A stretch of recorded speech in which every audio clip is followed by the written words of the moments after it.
No injuries to give you here. Look forward to the challenge of playing the Eagles. Heck of a football team. Very well run from ownership on down through. Nick's done a heck of a job there with the football team. Howie Roseman bringing the players in that they have, and they're very talented. And so well coached and very talented. Anyways, with that, time's yours. Andy, you faced this team back-to-back years, one of the Super Bowl and one of the regular season, but with the addition of Saquon Barkley, just how much can you tell that has improved that team's offensive and the way they go? Yeah, sure. He's a great player, a potential future Hall of Famer.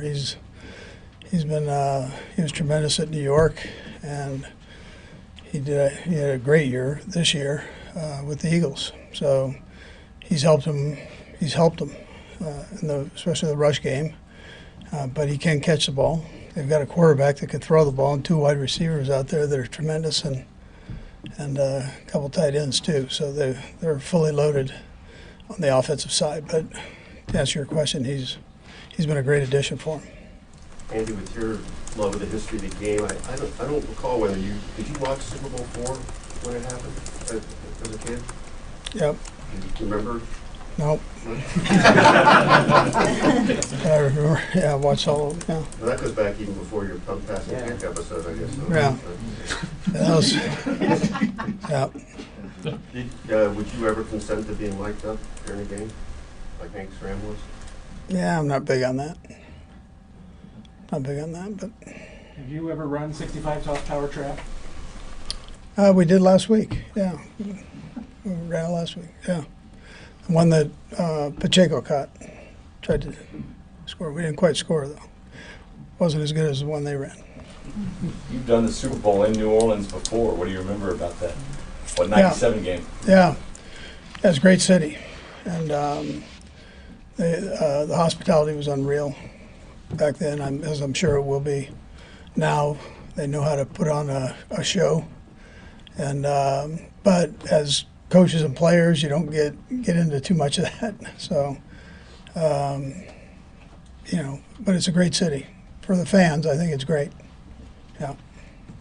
Your head coach at that time was a finalist for the Pro Football Hall of Fame. In what ways did he influence you as a head coach? Yeah, Mike Holmgren. I felt like when I worked for him, nobody did it better. I still feel that way after being a head coach for all these years. He's a tremendous teacher. Great teacher. So took a ton from him in all areas. How he dealt with players and also the football part. He's got a great mind. Coach, obviously you can't win without great players, but you've had great success in your 60s. Bill Belichick did. Is that kind of becoming the new sweet spot for coaches? And if so, why is it, you kind of settle in and are as good as you can be, it seems, at that age in the NFL? Yeah, I think they put something in the Geritol.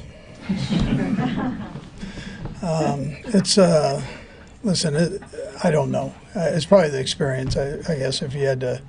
And you got good players, which helps, and good coaches, so good organization.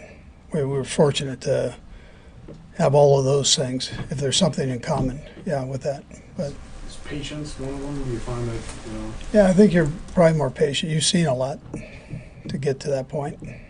And so I know I'm more patient than when I was a younger head coach. Coach, you're up for one of the finalists for AP Coach of the Year. You won it a couple of decades ago. It's a weird award. Sometimes there's two they don't expect much for. I know you don't care probably if you win this thing, but I think it would be still an honor to be to this point of it with everything you guys have gone through this year that's been recognized by folks. Yeah, listen, I think it's great for everybody involved. Everybody's got a piece of that. So if that happens, it's great. But I look at those more as really a team honor because it's not a one-man show. So you're really saying that your coaches did good, your players have done well, the organization's done well. If it happens, it happens. I wasn't even sure that was going on, but you could have just made that up. Coach, one on your when you ran 65 Bartos power trap last week. Was that the first time? And is that also what it's called in your playbook too? Yeah, that's what we call it. So it's a tribute to the old guys. Yeah. Had you run that before? Or was that last No, time? that was the first time. Yeah. A lot has been said about Patrick's locked-inness in the postseason. Have you seen that evolve over the years that you've worked with him, or has he always been able to maintain just that consistent focus? He's been good with that. I'd say that's been a consistency. You can really see as the season builds up, he's even more focused and more focused. And you get to this time of the year, he's really locked in. Yeah. I'm curious if you've heard any of the reactions this week calling him, Michael Jordan, right? What do you make of those kinds of comparisons? Yeah, I haven't heard anything. I've tried not to listen to anything. I had to do my media things, but I don't tune in during the season at all. Andy, on that, Yeah. sorry. On that, just this continued issue of you guys maybe getting a friendly whistle, taking away from the actual accomplishments on the field. You've probably been asked that before, but just to react to that. The what? Now, The allegations of getting a friendly whistle. There's a change.org petition out there to look at officiating as regards to the Chiefs. I mean, I know you've heard about it. But. Yeah, whatever. I think they balance, everything balances out. I mean, you got a human element there with the officials. These guys are trying to do the best job they possibly can out there, and they take a lot of heat one way or the other, and coaches take a lot of heat one way or the other. So I don't pay much attention to it. Coach, does your team use that as motivation? Is that something you're settling into that Yeah. point where everybody's kind of, you're not the new guys on the block winning. Now people are kind of tired of winning. Is that Yeah, I don't care. fuel that? I honestly, I don't get into that. I don't use that with the guys. I mean, I just want to make sure we get prepped. And as coaches, our responsibility is to give them everything we can give them to be even greater than they already are. And then make sure we're digging in on plays to help them with that, and then for them to focus in on learning it and keeping themselves physically fit and mentally fit to go play. I mean, there's enough to do just with that, where you don't even have to pay attention to the other stuff. Coach, one on your plans for this week. Joe Tooney's been so good out at left tackle, but DJ's still in here. Is there any temptation to push Joe back in and go with Humphreys, or will you be sticking to what you've been doing? Yeah, it'll probably be the same. I mean, we'll rotate them all in there, but I think probably end up being the same when it's all said and done. Nate, let's go, Nate. We'll go across the room. Go, Nate. Two things, Andy. What is it about Spags' blitz package that that you find most compelling? Yeah, so he doesn't do it every down. Sometimes you have this stigma of being a blitz guy, and it's when he does it, and then how he knows the protections or the run scheme, for the run blitzes, how he understands the scheme and when to go ahead about using it. So I think that's what makes him so unique and why they're successful. You can blitz. They know the blitz is coming. They pick it up, and it's one of those deals. You call it, the offensive guy calls the right play for that time. Well, his objective is to find when that's not happening. Off the field, because you are going back to New Orleans, mind sharing your favorite meal in New Orleans? Yeah, man, I'll tell you, there is one. Emeralds. Not that I turned any of them down, but when I was with the Eagles, the chef there, the head chef, tremendous chef, he was a huge Eagles fan. So he invited me over, and he said, I'm going to start at the ocean and finish in the mountains. He put me in the kitchen, and he said, have at it.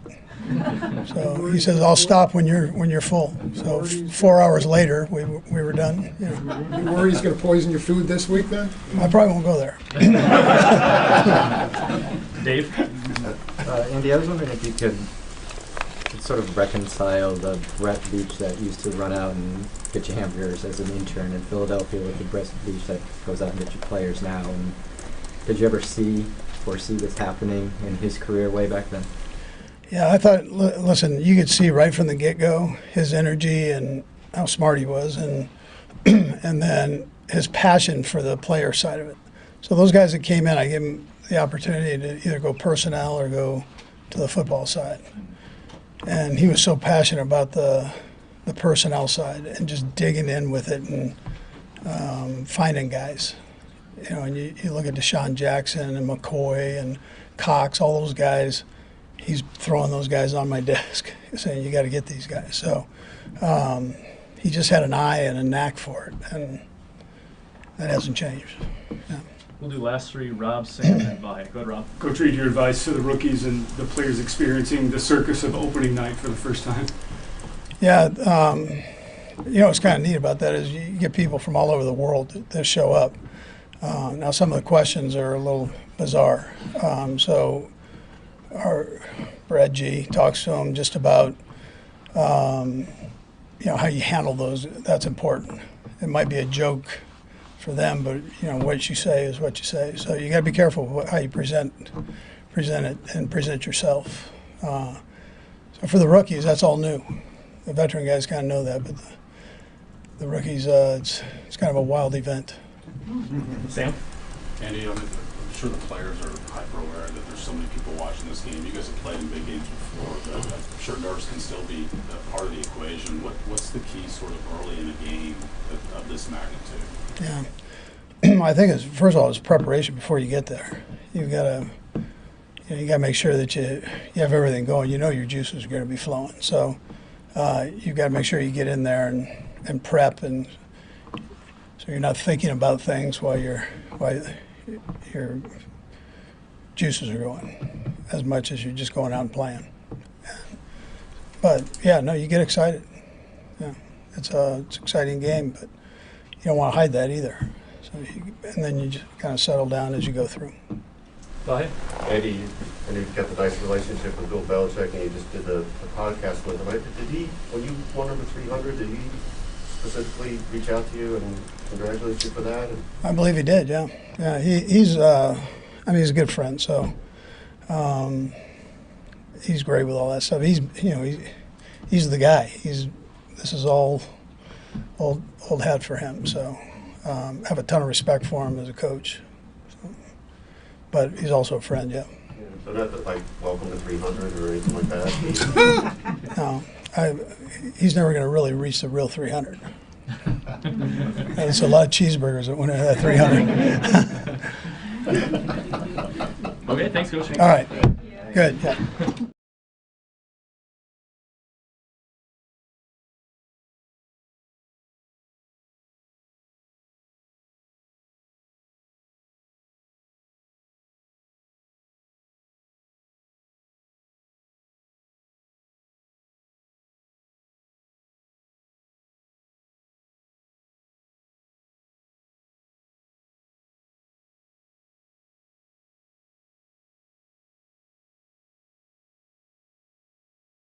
Patrick, a lot of people see you guys as the villain.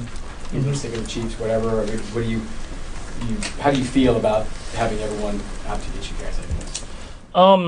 I try not to listen to it too much. I think more than anything, I just try to embrace who we have in this locker room and the personalities and how we enjoy playing football. And I believe if we play football the right way and we compete and go out there and play our best football, that I'll always have my guys' backs. And so we got a lot of good dudes in this locker room, and all we're going to do is compete and try to win football games. When it comes to names like Michael Jordan, Kobe Bryant, Derek Jeter, ones that are synonymous with the words 3P, and your name and the Kansas City Chiefs organization could be involved with that, how much is that just a motivating factor to win this game even more, just to be on the line of legends that those names are? Yeah, I mean, I think you always want to leave a legacy and kind of make your imprint on history, but more than anything, you just want to accomplish a goal that you have with your teammates. And when you start at St. Joe, your goal is to win the Super Bowl. We know it's a hard process. We know it's a hard week in and week out. But I'm proud of how our guys have kind of went about that process. And we know it's not going to be easy. This team we're playing is a really good football team. But we're going to go out there and put our best effort out there and play as a team, and hopefully that's enough to get a win. And how much have you admired those athletes like Kobe and Michael, and how much they've influenced you in your career? Yeah, for sure. I mean, I think more than anything is you see the competitors that they are, is that they're going to do whatever it takes to win. And that's what you have to be in order to have success in professional sports, is a competitor, someone that's going to put in the work every every single week, and watching them and listening to things when they talk about, that's helped shape my career on how I have to work. And obviously, it's a long way, so I feel like still for me to go to be mentioned with those guys, but I'll try to do whatever I can to be close enough as I can be. Patrick, you've talked before about how every year is different and the journey's different. Is there something that stands out about this year's journey to this point, understanding you still have one game left? Yeah, I think just to me, this team's been special because it's been everybody. I mean, if you look at our entire season, it's like someone that makes a big play at the biggest moment to go out there and win a football game, if that's offense, defense, or special teams. And so I think the fact that it's been everybody, it's not just offense, it's not just defense, it's everybody on the entire team is something I'll remember this season by, and hopefully we can do it the right way and get this final win. Films caught last year, you talking with Chris Jones, I'm sure you've seen the clip of just immediately thinking about the third. And I guess as you think back to that, why do you think it was so fast for you that you wanted this one in particular?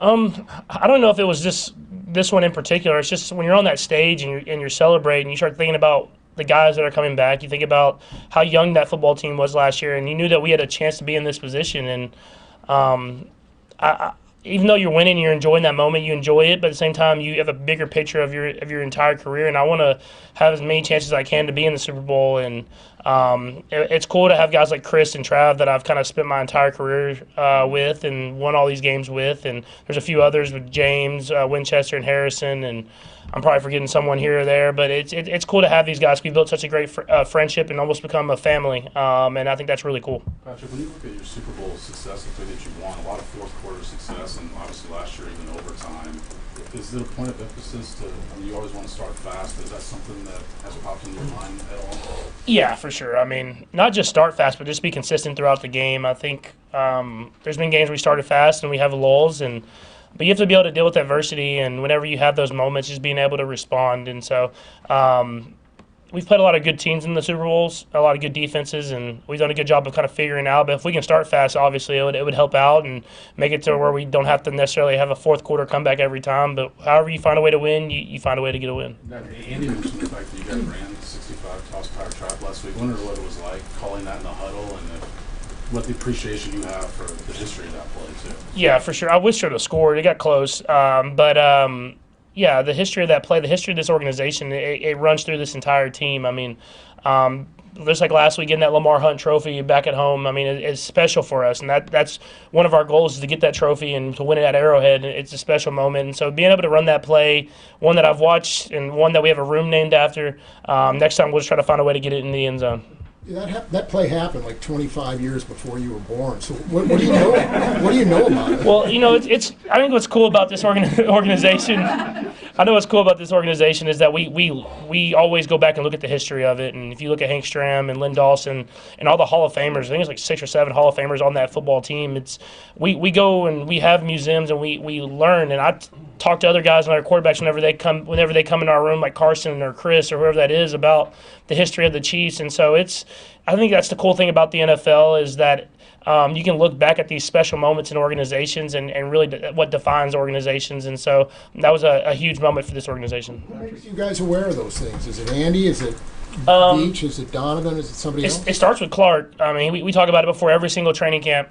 Then it goes down through the line. And, I mean, when you're with Coach Reid, you hear the best stories of all time. So I meet with him every single Friday, and we talk about the game plan, but that becomes kind of like a story time where I hear these stories about the great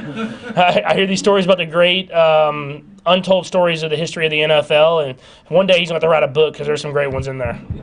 You just mentioned Clark. I mean, there are other owners that are much more in the limelight and in present, and we don't see a lot of him there. What is he like as an owner? When you mentioned Carson coming in, guys that have played for other teams, is that something that even permeates the locker room, or is that so removed that you guys don't really feel his presence that often? No, I think Clark does a great job of being there and showing his support and showing that he is invested, and you can tell he loves it, and not only for his family but for all of us.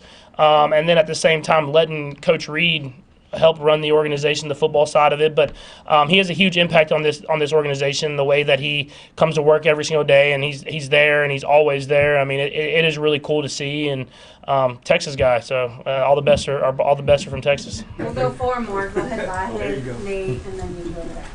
You've spoken before and even now about your pretty direct motivation with things like the three-peat and things like that. It doesn't seem like Andy talks that way or thinks that way, that he's always kind of in the moment. I wonder if you ever heard him talk about that kind of goal, or is he always just on the next? And what do you think drives him then? I think what drives Coach Reid is just the greatness and becoming better people every single day. I think that's something that is special about him is he doesn't care if he's playing Week 18 or Week 1 or Super Bowl or preseason game. He's the same. He's the same. He's going to expect greatness out of you. And when you leave the building, he wants you to be a better person than when you got in the building. And I think that makes it you want to be better every single day that you're in the building. And so when people talk about three-peat and everything like that, we're focused on how we can be better today to prepare ourselves for the next day, and it starts with him. Do you ever hear him say something like three-peat? Does that ever come out of his mouth? I think the only time I've heard him say it is like to the media whenever y'all ask him about it. So he's very locked in on just how can we be great with our cadence today at practice. So that's just the stuff that Coach Reid focused on. Nate.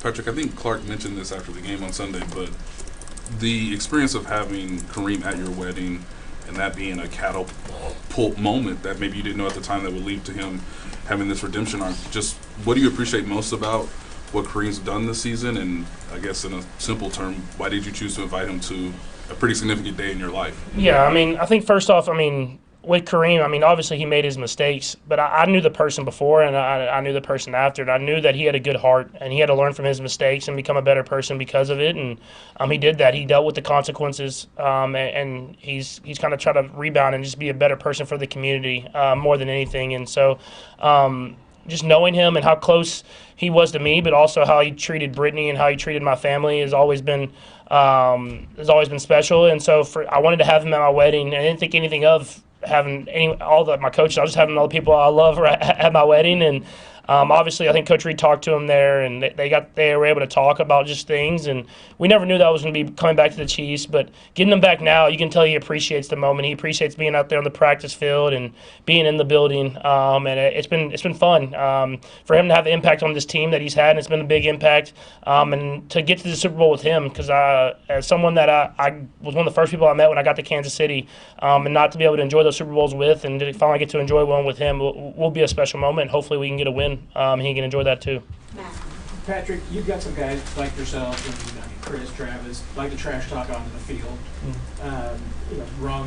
Woke up the wrong gentleman. Yeah. But Andy seems to have a distinction between trash talking off the field and showing your personalities and doing it off the field. Like interviews like this, Super Bowl week becomes a big part of that. How do you balance that? And how does Coach kind of encourage that too?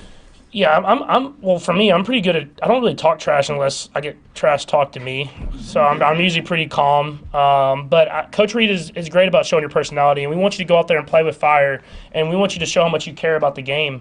But we have respect for the game as well, and so we respect the guys on the other side of the football. We know how hard it is to get to this point, and how great of a football team and great football players you have to be. And so that's why it's just genuine. You're just honest, and you respect the guys on the other side of the football. When you're in between the lines, you show your fire, you show your love for the game. But when you're off the field, you show respect for the game, and I think that's important. And I think that's why we're in the position that we're in. Nick, and then we'll finish with Matt. Test your memory here. Bill Snyder, we talked to him yesterday. He called you the best quarterback he ever went up against. You remember much about those games? You've always been a historian about the games too. Did you have an appreciation maybe at the time when you were a freshman out there playing against Snyder on the sideline or anything like that? Yeah, for sure. First off, playing against them and then getting those letters after the game, I've kept those letters. And so just a true great person, an iconic coach, and an iconic leader, just made his imprint in football forever, especially at K-State, but just throughout the Big 12 and football in general. And so played a lot of games. Well, I think I only won one of them. I came into the fourth quarter, I believe, of one of them, and then played at Texas Tech. We lost. We won at Texas Tech in Lubbock, and then went to K-State, and I came off an injury, and we ended up losing that game. Tried to do a Hail Mary at the end of the game, got hit. I think I threw a pick to DJ Reid, who's in the NFL. So it's yeah, it's always cool when you play the greats against the greats, and you get to see their impact and why they're so great. And so it was some fun moments for me in college. Did you get a letter after every game? Or how many I got 2 of them. So the first one I didn't get one because I came at the 4th quarter probably, but then the second one and the third one I got one. Patrick, the Alex Smith trade was 7 years ago today. When you think about all your success since then, how did Alex leave an impact on you to get to where you are now? Yeah, I mean, just showing you how to be a professional. I think that was the biggest thing, and how to go about your business. Obviously a great dude, someone that comes to my charity golf tournament still to this day, and I spent a lot of time with Alex and his family, and I think more than anything, he made his imprint on how you prepare, how you go about your business every single day, and how you get better. And for someone coming out of college and going into a professional world, it helped speed up the process of me becoming who I am. Thank you, everybody. Thank you, Patrick. Thank you. Thanks, Patrick.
Go ahead for Kareem. So Kareem, I'm sure you're just enjoying this ride, just this redemption arc, if you will, or how much have you just sat back and enjoyed just being able to be with this team, being able to be with Patrick again, and just now getting to the precipice of being one away from being a Super Bowl champion.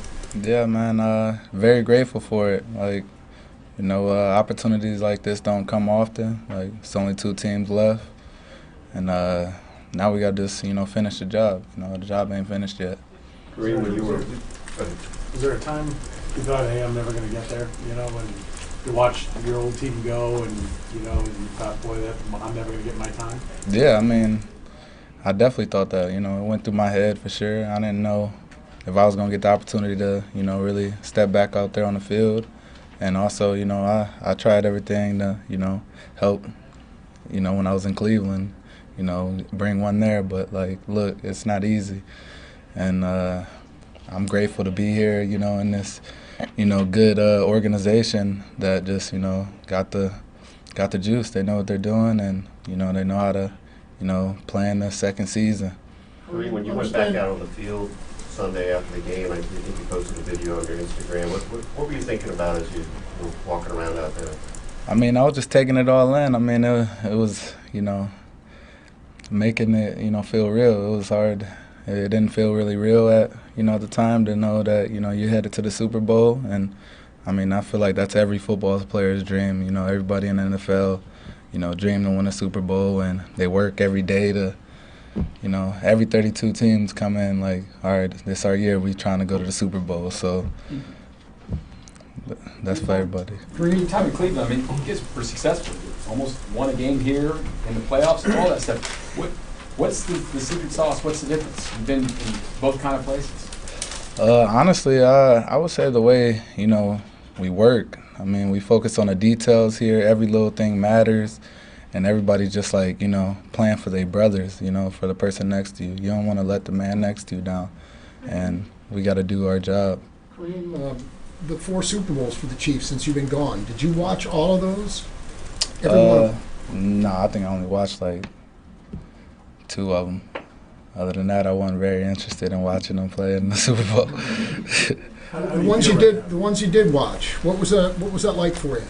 I mean, it was tough for sure. I mean, I was very excited because, I know how hard they work. I'm happy for, Pat and Trav and all these guys. They're my brothers. So I was, very excited for them, Understanding that Cleveland's your hometown, but if you had made a Super Bowl with the Browns, do you think it would have been the same as what you're going through right now, the feelings you're having right now?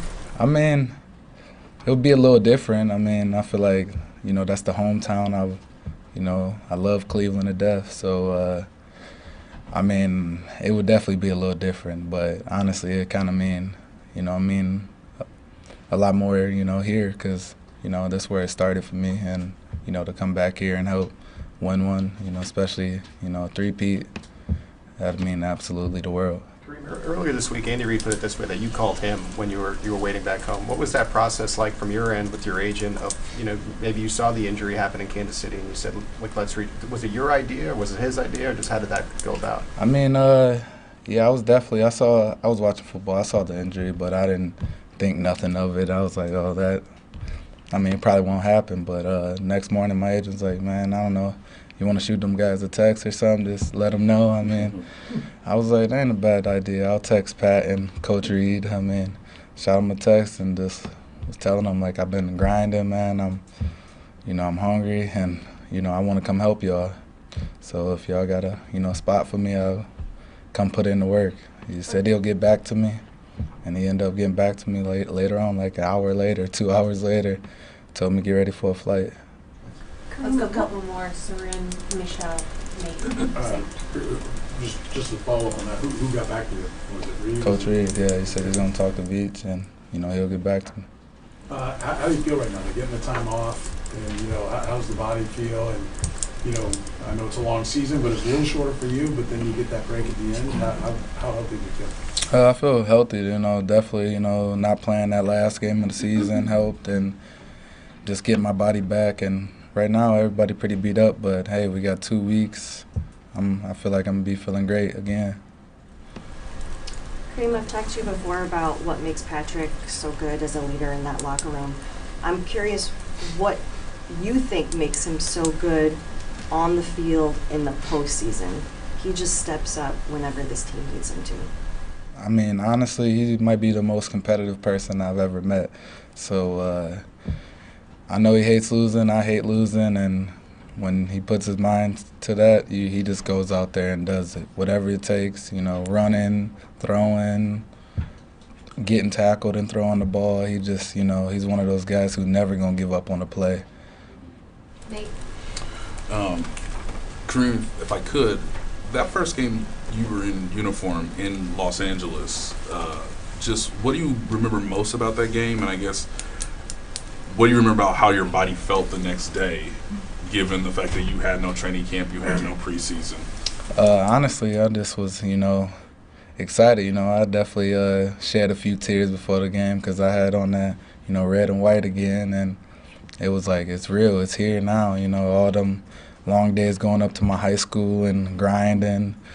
I mean, cutting off cones and stuff that's not moving and just making up my own drills, trying to, make up for missing training camp and stuff like that. But after that game, honestly, I barely could, get out the bed.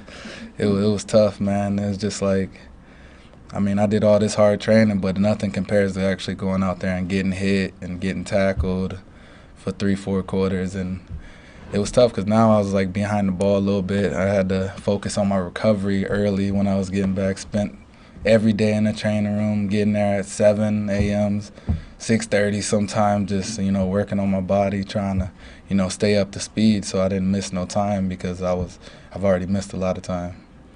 Kareem, Patrick said you were one of the first guys he met when he got to Kansas City. Was it the same for you? And what do you remember about meeting him for the first time? I mean, I met him and I was like, yeah, this guy's like a gunslinger from Texas Tech. I mean, watch his highlights. I was like, okay, we gonna take this thing over, man. We gonna, bring a winning culture, win some Super Bowls. We came in together. We were roommates, as rookies, and hung out all the time, man. We used to go to Topgolf, do everything together, just hang out all the time. So it was kind of weird because I was actually playing and stuff with Alex, and you know he was just the backup, and now he's the man, the face. Thank you. Thank you. Thank you. Thanks a lot. Thank you.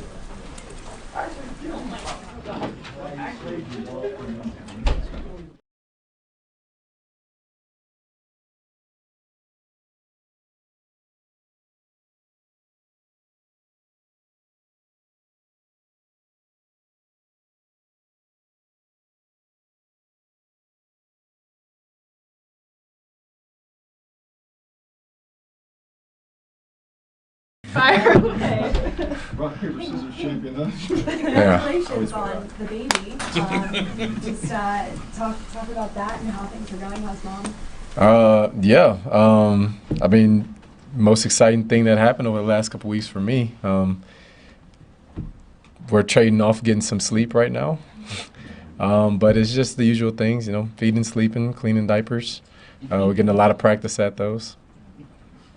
Your hometown's about an hour outside of New Orleans? Is that Yeah. right? Do you Yeah. call yourself a New Orleans native when you're talking to people? No. Yeah, No? I'm a Baton Rouge native. Yeah, but Louisiana, all the things. Yeah. But is this still close enough to? Yeah, absolutely. get that Yeah, call? my brother's place is right around the corner from where we'll be staying. So. We're playing the Superdome for youth. Yeah, so I watched him play one time when he was with the 49ers. I was in the stands for that game. And we played one game a little while back. Actually played 2 games in the Superdome. So, yeah, definitely a cool spot to be. So how you managing tickets this week, or I'm sure you're getting? Oh, yeah, prices are running up, man. Like, I got 30 of them. Yeah, so, I mean, you got to make sure. I mean, we're excited to go play, and you know, we're chasing glory, but we got to win just for me to break even. Justin, when you go to the Super Bowl 3 straight years, naturally there are comparisons with the defenses leading up. When you think about the first 2 Super Bowl teams of this run, what makes this version unique, you think? Yeah, every year is so different. Every year is so different. I think what's made this so cool is that, like, in a lot of ways, it's like the reunion type of year. You know, we have guys coming back. Kareem Hunt has came back. Juju Smith-Schuster has come back.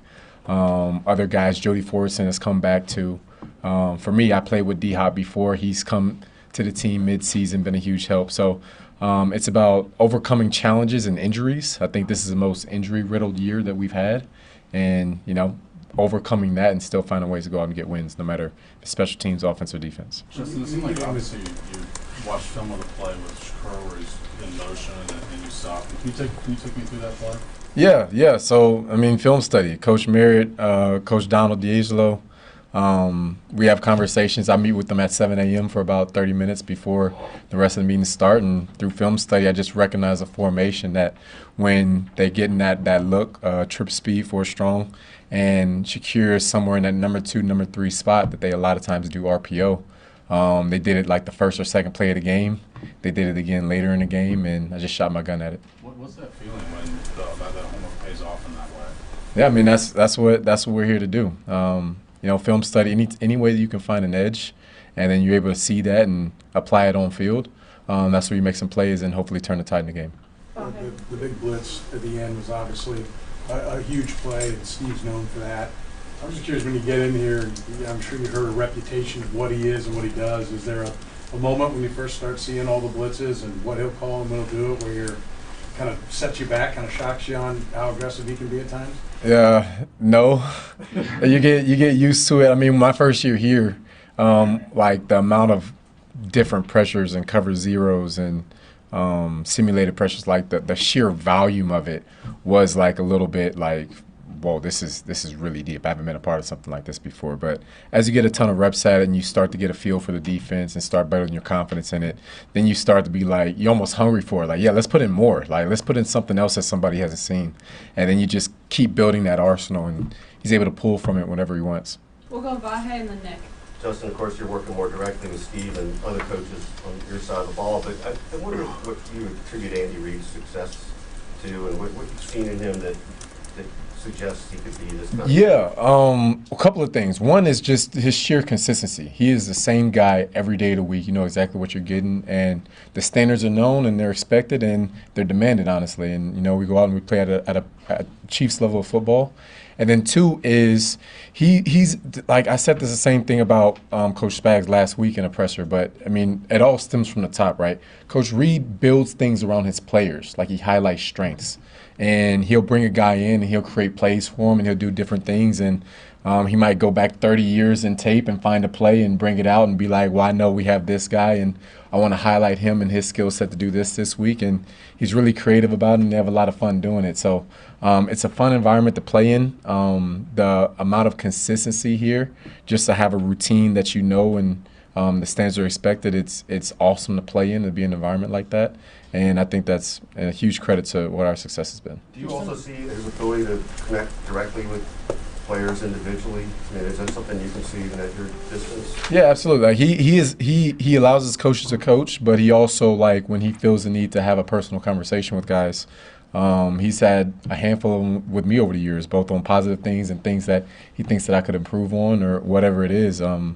But like his timing with his conversations and his tone with it is just top notch. Justin, you obviously did your homework before you signed here, but anything about playing for Andy surprise you or different than maybe you thought it would be before you got here? Yeah, you know, there's no real way to talk about how the training camps are until you actually get here and experience it, because, you know, I'm like, oh yeah, training camp, I mean, how bad could it be? You know, and then you go in there and you're running a 20-play drive, back-to-back tempo, and, you know, 15 of those plays are all deep balls, and you're running back to the line of scrimmage to do it again.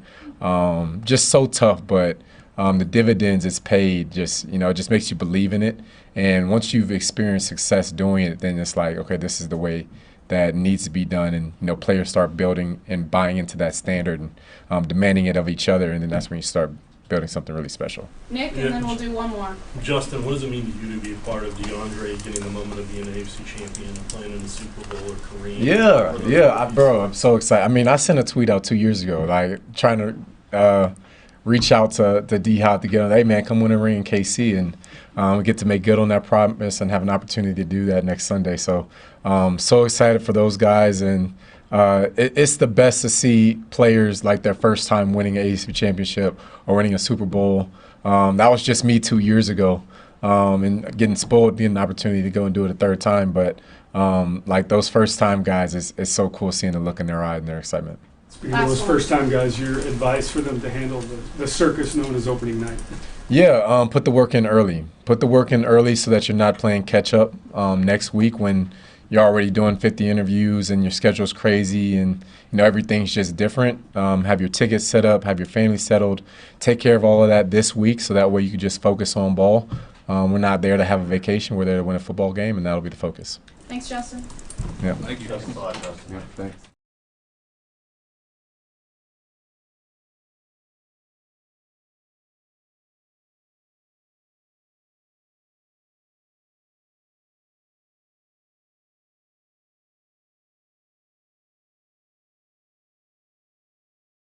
How often have you guys had to do little rock, paper, scissors to settle things? That would look like you guys.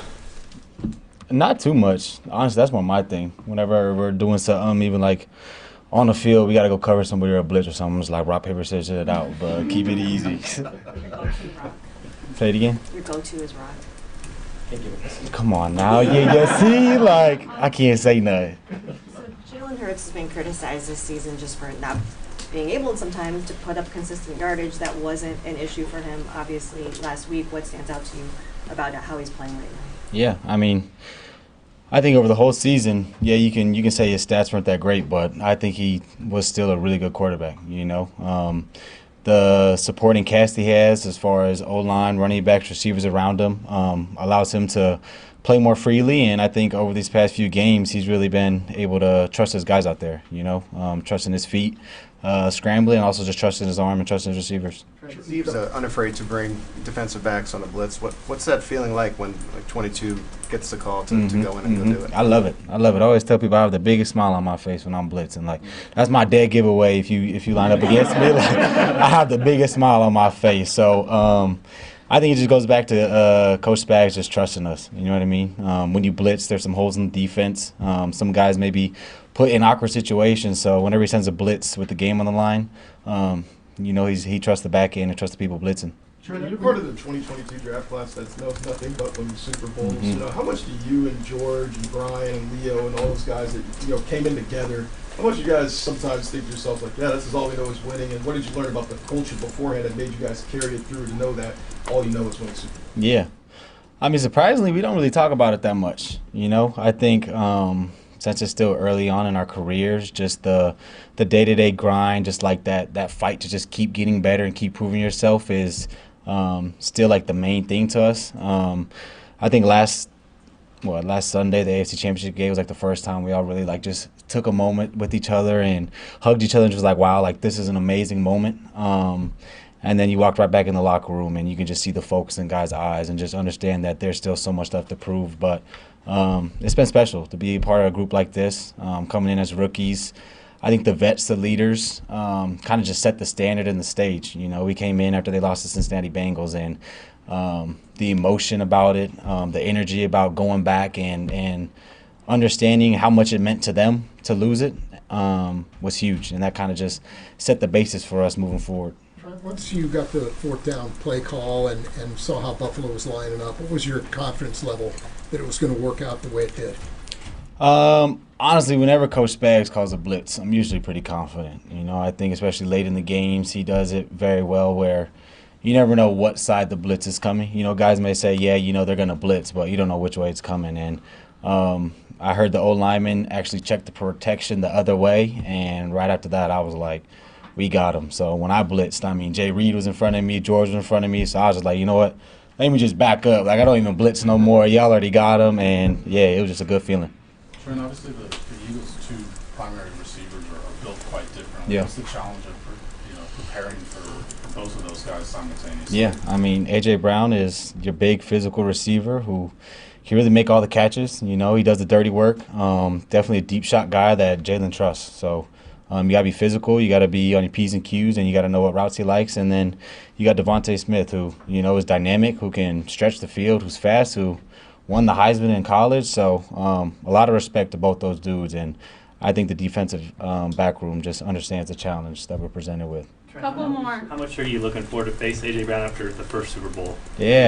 I remember walking off that field with mixed emotions, as a whole defense. We were really excited that we won, but we still thought we didn't play our best game in that last Super Bowl. So going into this Super Bowl, there's definitely a challenge that we have to uphold, and going out there and having a better showing, but also just the energy and the level of focus that we have to have. We know the challenge that's in front of us. We know they're going to bring their A game. They lost to us last time, so they have a chip on their shoulder, and we just got to be ready to go in there and work.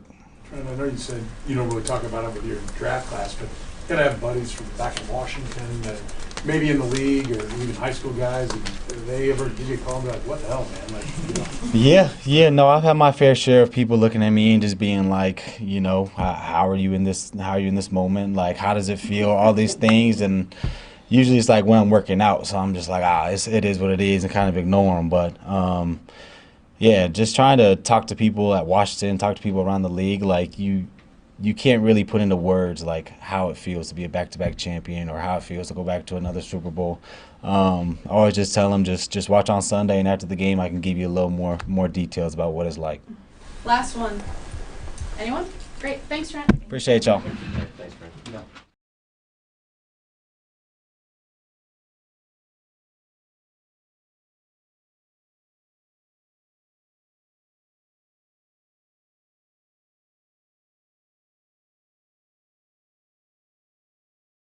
Back in the Superdome, ready to slay the dragon, right? College football playoff.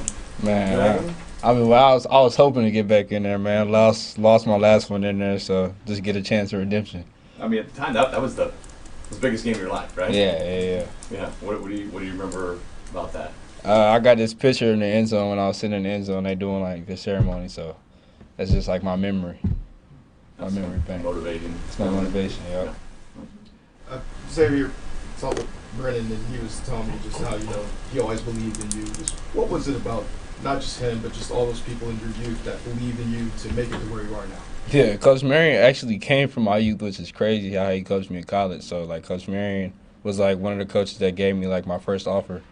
So, like, just talk to him throughout recruiting and having a guy that was actually in college that was helping me every day. Coach Marion was helping me with like routes and helping me with videos, sending videos, he'll critique me. So having him throughout the journey was amazing just to have somebody like that. And how much have you heard from people that believe in you, that see you now going to the Super Bowl in your rookie year? How much of those people that have motivated you and helped you succeed, how comforting is it to hear their message to you and how you've been playing?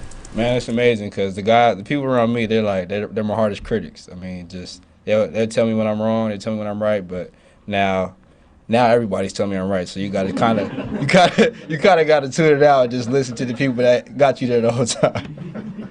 Xavier, the Bills game on 4th and 5, the NFL videos films showed that everybody was facing the field and you were facing the other direction. I just wondered. Wait, what you talking about? The 4th and 5 that the Bills are trying to run. I don't watch it. Yeah, can you just take me through that? What's happening on that moment? I don't like watching like last second field goals, last second plays. I feel like it's bad luck. Every time I watch it, they normally got a first down, so I just looked away. I'm sure when you get here, you're going to a great team, and this is what you want. You want to be in the Super Bowl. What was the journey like compared to what you thought it would be? All the different things, Rashee Rice going down, DeAndre Hopkins shows up midseason. I mean, it's been quite a journey. How different was it, or how similar was it to what you thought it would be? This is my first team where I had like a lot of guys like go down, and I wasn't really like one of the key guys. I had to step up. So this is my first time stepping up and just being a guy that Pat could rely on. So just having that and having the leadership of the guys that actually went down, they've been helping me, leading me throughout the way. So it's amazing just to have them on this journey. Hey, Xavier, what have you learned about Andy Reid since you've been here that you didn't know? Smooth everything I already thought. Master game planner. Andy kind of talked about how the first half of the season he could see that you were really absorbing and learning, and the second half you've really been executing. Just talk about how the first half and second half have been different for you. Just the growth and the knowledge I got from the guys. I learned from every mistake I had. All the guys were helping me with just even like the little things I could have gotten. Even the stuff I did good and I could improve on. So I'm just carrying over from what the guys like Trav, Pat, D-Hop, Hollywood, Juju, them guys taught me. So just learning from them. Xavier, you had a big whip route in the game against the Bills. How did you develop that particular route?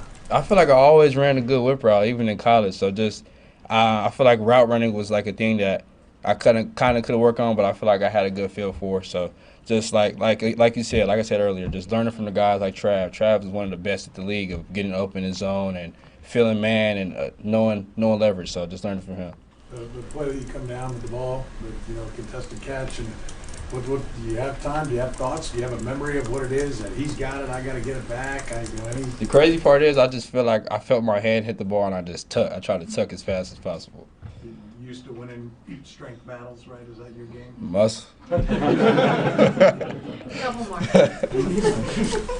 Xavier, virtually nobody's better than Patrick on game-winning drives in the fourth quarter, in the clutch. Can you describe being a part of those plays and what his demeanor is and how much belief you have in him in those moments? Man, just going into a game knowing that you have a guy like you just said, like Pat, arguably one of the best players in the clutch. So just going into a fourth quarter and knowing it's close and you have the ball last second drive to go do something, make something, execute, Pat's going to come up big. So it's no worries at all. It's kind of atypical for a rookie to have such a performance like in an AFC title. What do you think gives you the edge of being able to stay calm and just play your game in that type of moment? Just my mentality. I go out there just trying to prove everybody wrong. I was coming in to the season doubted. Everybody said, oh, he's not fit to be a big-time receiver. He's too small. He's injury-prone. I feel like I proved everybody wrong, and I'm going to continue to prove everybody wrong. Xavier, Andy said he came up to you and your mom after the game. I just wondered what that moment was like for you. Yeah, he just walked by. He seen me and my mom and was just talking to us. I don't know what he's talking to my mom about, but. Last one, I know. Xavier, last two games, two big catches. First off against Houston, back shoulder grab, and of course against Buffalo, wrestling it down. How much do you owe that to D-Hop's tutelage since he's come on board? Yeah, like D-Hop said, he's literally my hardest critic. I'm talking about a ball could touch my fingernail and he'd be like, "You should have caught that." So just him like making it hard on me and it's always gonna work out. Thanks everybody. Thank you. Appreciate y'all. Thank you. Okay.